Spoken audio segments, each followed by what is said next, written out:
साल से लगा हुआ था।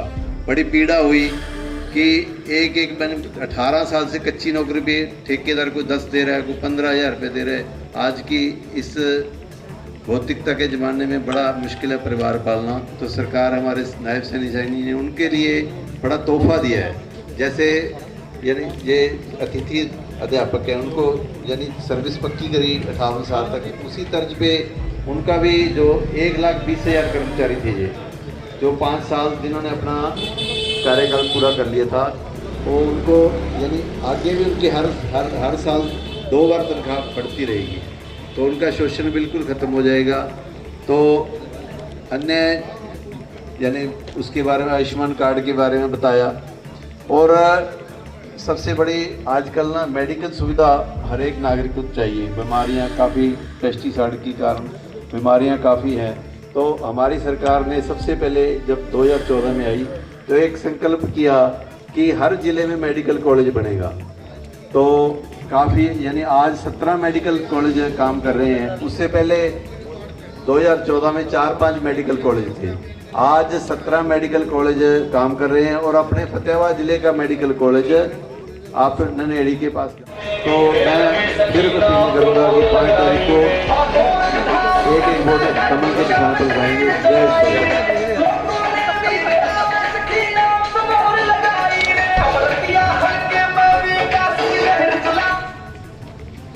राम। हमारे बीच में भारतीय जनता पार्टी की प्रत्याशी श्रीमती सुनीता दुग्गल जी की बेटी ऐना दुग्गल जी अपनी माता जी के लिए वोट की अपील करने के लिए आपके बीच में पहुंची। आप जोरदार ताड़ियों के साथ उनका स्वागत अभिनंदन करें। आप फूल मालाओं के साथ ऐना दुग्गल जी का जो भव्य स्वागत कर रहे हैं, उसका आपका तहे दिल से धन्यवाद।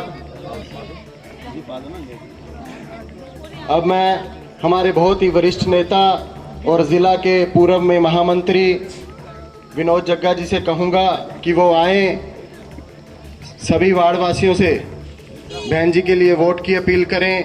विनोद जग्गा जी।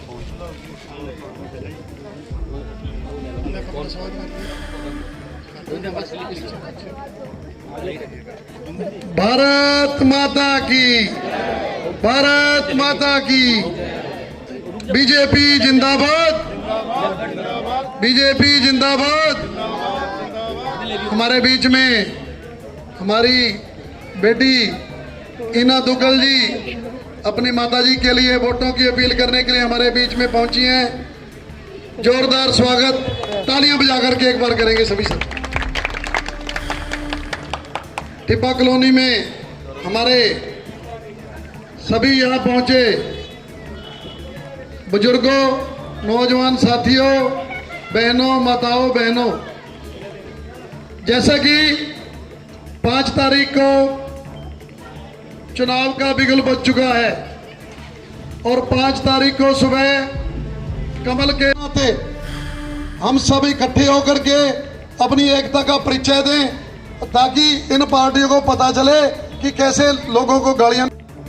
ऐना दुग्गल जी, हमारे भारतीय जनता पार्टी के साथ आए सभी नेतागण, और आज इस कार्यक्रम में मेरे साथ रहे विनोद जग्गा जी, स्टेज जी जाखल वाले, प्रेम जी बांसल, लीला कृष्ण जी जैन, विकास जी तनेजा, विक्की मोंगा जी, मंजू मोंगा पूर्व पार्षद, और विक्की हमारे एमसी साहब, विनोद बांसल जी एमसी साहब, पूर्व एमसी साहब, मदन डोडा जी, चोपड़ा साहब, मोहनलाल जी बूदी राजा, सुरेश चोपड़ा जी, अर्जिंदर चुग जी, अशोक ग्रोवर हमारे प्रधान जी रोडों सभा के, देवेंद्र ग्रोवर हमारे बार एसोसिएशन रतिया के प्रधान, समूह जो साथी हैं एडवोकेट, वो भी मेरे यहाँ पहुँचे हैं। रविंद्र मेहता जी जो प्रांतीय उपाध्यक्ष हैं हमारे भारत विकास परिषद के, रोमी गोस्वामी, संदीप जैन जी, गौरव चोपड़ा जी सचिव हैं भारत विकास परिषद के, बिशंबर अंकल जी, मास्टर जी, और मंडल अध्यक्ष हमारे सुखविंदर गोयल जी, साधुराम बंसल जी, मेरे छोटे भाई अंकित सिंगला जी, अर्जिंदर जी, राधेश्याम चोपड़ा जी, नरेश जी, बिट्टू जी, कन्हैया सिंह एमसी साहब, राम मोंगा जी, प्रवीण मास्टर जी, पवन जी, रमेश नजू साहब, टेकचंद जी, सभी जो मेरे इस वार्ड से संबंधित हैं, मेरे सभी साथी, मेरे बरादरी के लोग, मेरे बार एसोसिएशन के लोग, मेरे NGO भारत विकास परिषद के लोग सबका मैं यहाँ इस वार्ड में इस जो चुनावी सभा नुक्कड़ सभा में पहुँचने पर दिल की गहराइयों से हार्दिक स्वागत करता हूँ, वेलकम करता हूँ। जी आया नो कहना। साथियों, हम सभी जानते हैं कि 5 अक्टूबर को विधानसभा के चुनाव होने जा रहे हैं। उसी कड़ी में हमारी बेटी ऐना दुग्गल जी अपनी माता श्री सुनीता दुग्गल जी के लिए वोटों की अपील करने आए हैं। लेकिन मैं अपनी तरफ से आप सबको, वैसे तो सभी वक्ताओं ने भारत विकास परिषद के बारे अपने भारतीय जनता पार्टी के बारे में बताया है, लेकिन साथियों मैं भी आपको 2-4 बातें जरूर बताना चाहूँगा कि उससे पहले हमारी बेटियाँ बोले कि ऐसा क्या कारण है कि हमने भारतीय जनता पार्टी को चुनना है या हमने सुनीता दुग्गल को ही चुनना है। क्या कारण है कि हम किसी और पार्टी को क्यों नहीं चुन रहे या सुनीता दुग्गल जी को ही क्यों चुन रहे हैं। साथियों, मातृशक्ति हमारी भी राम, नमस्ते, सत श्री अकाल जी। सबसे पहले तो मेरी माँ ने जो कमिश्नर की नौकरी का त्याग करा था जन सेवा के लिए, उसका मान रखते हुए आप सबसे मैं ये विनती करती हूँ कि आप 5 तारीख को भारी मात्रा में जाके कमल के निशान पर ज़रूर वोट देंगे और मेरी माँ को ज़रूर विधायक बना के हरियाणा की सबसे बड़ी पंचायत में भेजेंगे। जी, आपका जो ये एक वोट है ये आपके अगले 5 साल निर्धारित करता है, आपके भी और आपके बच्चों के लिए भी। जो आपने 2019 में मेरी माता को प्यार देके बड़ी संसद में भेजा था, तो उस प्यार के बदले जो उन्होंने रतिया की आवाज़ बड़ी संसद में उठाई, उसको ध्यान में रखते हुए आप ये ज़रूर सोचिएगा कि ये उन्होंने तब करा जब उन पर 9 विधानसभाओं का भार था। अब बात सिर्फ एक विधानसभा रतिया की होगी, तो आप खुद सोचिए कि वो कितनी बुलंदी से आपकी आवाज़ हरियाणा की सबसे बड़ी पंचायत में उठाएंगी। जी, अगर आज़ादी से लेके 2019 तक सारे सांसदों की जो उन्होंने संसद में बोला है उस सबको एक तरफ रखें और मेरी माता ने जो 5 साल बोला है उसको एक तरफ रखें, तो उन सब का मिला के केवल 14 घंटे बनता है। वहीं सुनीता दुग्गल ने 5 साल में बड़ी संसद में 72 घंटे सिरसा की, रतिया की और फतेहाबाद की आवाज़ उठाई है। आज उनकी वजह से, उन 72 घंटों की वजह से भारत में सबको ये पता है कि सिरसा कहाँ है और रतिया कहाँ है। सेठी साहब ने अभी आपको ये बताया कि जो ये 5 का सहयोग बन रहा है, उसमें मैं एक और चीज़ जोड़ूंगी कि पिछले 5 साल में उन्होंने 5 ट्रेनें सिरसा में रुकवाई हैं, जिसमें से गोरखधाम एक्सप्रेस,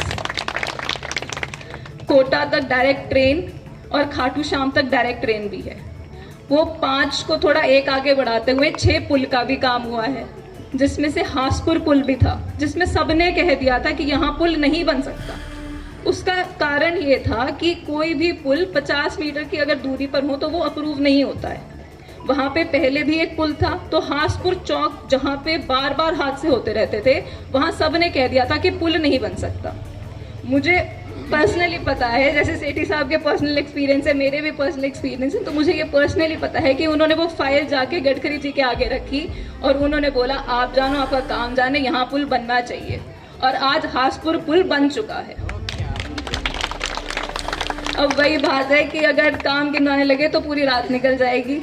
और उन्होंने सब कुछ, मेरे को अंकित भाई का तो पता है, उन्होंने 10 साल कितना अच्छा भाषण दिया है और मुझे कुछ पता है, उन्होंने सब कुछ बता ही दिया होगा आप सबको। तो मैं आपसे यही विनती करती हूँ कि आप इस सब को ध्यान में रखते हुए मेरी माँ को बहुत प्यार देंगे, बहुत आशीर्वाद देंगे। जी, मैं एक वो कांग्रेस पार्टी की एक वीडियो वायरल हुई थी जिसमें जो उनके उम्मीदवार हैं वो अभी से ही नौकरियों के उन्होंने दाम बताने शुरू कर दिए कि इतने वोट लाओ और इतने नौकरियां ले जाओ। तो मैं अपनी मम्मी को हंसते हुए कह रही थी कि मम्मी, जब मैं पढ़ने बैठती हूँ ना तो मैं किताब खोल के सबसे पहले माँ सरस्वती का ध्यान करती हूँ और मैं बोलती हूँ, सरस्वती नमस्तोभ्यम वरदे काम रूपिणी विद्या आरंभम करिष्यामि सिद्धिर्भवतु मे सदा। जिसका मतलब है कि मैं अपनी पढ़ाई शुरू करने वाली हूँ और मैं माँ सरस्वती आपसे ये कृपा चाहती हूँ कि जो भी मैं ये पढ़ाई कर रही हूँ उसको आप सिद्ध करें, उसका फल मुझे दें। तो शिक्षा का फल है नौकरी। तो मैं अपनी मम्मी को हंसते हुए कहती कि मम्मी, ये तो सरस्वती माता से लक्ष्मी माता में डिपार्टमेंट शिफ्ट कर रहे हैं अब नौकरी का। तो आप ये ज़रूर ध्यान रखें कि हम इन 5 साल के अपने एक दिन के एक वोट से अपने बच्चों का 5 साल का भविष्य निर्धारित करते हैं। फिर वही 5 के संजोग की बात। तो जी 5 तारीख को 5वें नंबर पे बटन है कमल का। जो मैडम सुनीता दुग्गल का प्रचार प्रसार चल रहा है, आप भी उनका प्रचार प्रसार कर रहे हो, कैसा दिख रहा है गाँव में माहौल? जी गाँव में बहुत ज़्यादा अच्छा माहौल है। मेरी मम्मी कहती है कि रतिया उनका मायका है, तो उस हिसाब से मैं पूरे रतिया की भांजी हुई। तो जो भांजी को प्यार मिलता है वो सारा प्यार मुझे मिल रहा है, और एक बेटी को जो प्यार मिलता है वो मेरी मम्मी को मिल रहा है। हर गांव में बहुत बहुत बहुत ज़्यादा सम्मान, बहुत बहुत ज़्यादा प्यार मिल रहा है। 2014 में कमिश्नर की नौकरी छोड़ सबसे पहले लोकसभा का चुनाव लड़ना चाहती थी, टिकट नहीं मिला, फिर रतिया विधानसभा में भेजा गया। मात्र 14 दिन के प्रचार में 50,000 वोट हासिल किए। उसके बाद फिर लोकसभा का चुनाव है 2019 में 3,20,000 वोटों से जीती। अब फिर मैदान में भेजा गया। कैसा लग रहा है इस बार आपको कि मुकाबला कैसा रहेगा, कि चुनाव का आखिरी दौर अब जारी है? जी ये जो चुनाव का कुरुक्षेत्र है उसमें जो मेरी माँ है वो अर्जुन है, और रतिया उनकी कर्म भूमि है। जैसा आपने बताया कि उन्होंने अपने राजनीतिक करियर की शुरुआत रतिया से ही करी थी, तो जी हाँ, उनको दोबारा अपने कर्म क्षेत्र में भेजा है। दोबारा तो क्या, सिरसा की लोकसभा में भी रतिया आती है एक विधानसभा के रूप में। 9 हल्कों में आती है जी, तो ये रतिया तो मेरी माँ का कर्म क्षेत्र है ही। और जिस तरह कुरुक्षेत्र में अर्जुन ने बिना किसी डर के और श्री कृष्ण के साथ से लड़ाई लड़ी थी, वैसे ही मेरी माँ सबसे आगे चल रही है इस लड़ाई में। और बिल्कुल एक तरफा माहौल है, और मुझे पता है कि इस बार जीत बीजेपी की होगी, इस बार जीत मेरी मम्मी की होगी। आप अपील क्या करना चाहते हैं रतिया विधानसभा के लोगों को खासकर? मैं उनसे यही अपील करना चाहती हूँ कि अपनी बेटी को बहुत ज़्यादा प्यार दें, बहुत ज़्यादा आशीर्वाद दें, और 5 तारीख को बीजेपी को ज़रूर वोट दें और मेरी मम्मी को